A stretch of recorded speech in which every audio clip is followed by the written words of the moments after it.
গরমটা এতই বেশি, একটু অর্ধেক শাক পাতারি না খেলেও ভালো লাগে না। শাক তো খুবই ভালো লাগে আমার চেয়ে পছন্দ করে আমার মেয়ে। এইসব শাকগুলো আমরা আগে ছোটোবেলায় মাঠের থেকে তুলে আনতাম, এখন দেখো সেই সব শাকগুলো হাটে বিক্রি হচ্ছে। এই শাকগুলো আমাদের কিনে নিয়ে এসেছে। হাটের থেকে নিয়ে আসা শাকগুলো আমি ভালো করে পরিষ্কার করে কেটে কুটে পরিষ্কার করে ধুয়ে নিয়েছি। নিয়ে আমি উনুনের উপরে একটি কড়াই বসিয়ে দিলাম। কড়াটা দেখে তোমরা অনেকেই ভাবো যে কড়াটা ভালো করে পরিষ্কার করে না। বিশ্বাস করো, কড়াটা অনেক পুরনো কড়া। আমার এটা শাশুড়ির হাতের কড়া।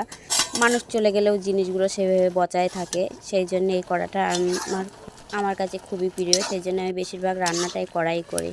আমি কাঁচা লঙ্কা, হলুদ আর লবণ দিয়ে দিলাম শাকগুলো আর চিংড়ি মাছ দিয়ে এটাকে আমি ভালো করে নাড়িয়ে চাড়িয়ে এটা হয়ে গেছে, আমি তুলে নিয়েছি, সিদ্ধ হয়ে গেছে। এই পর্যায়ে কড়াইতে দিয়ে দিলাম পরিমাণ মতো সরিষার তেল, দুটো শুকনো লঙ্কা আর কিছুটা রসুন শাকের সঙ্গে খেতে একটু বেশিই ভালো লাগে, সেই জন্য রসুনের পরিমাণটা একটু বেশি দিয়েছি।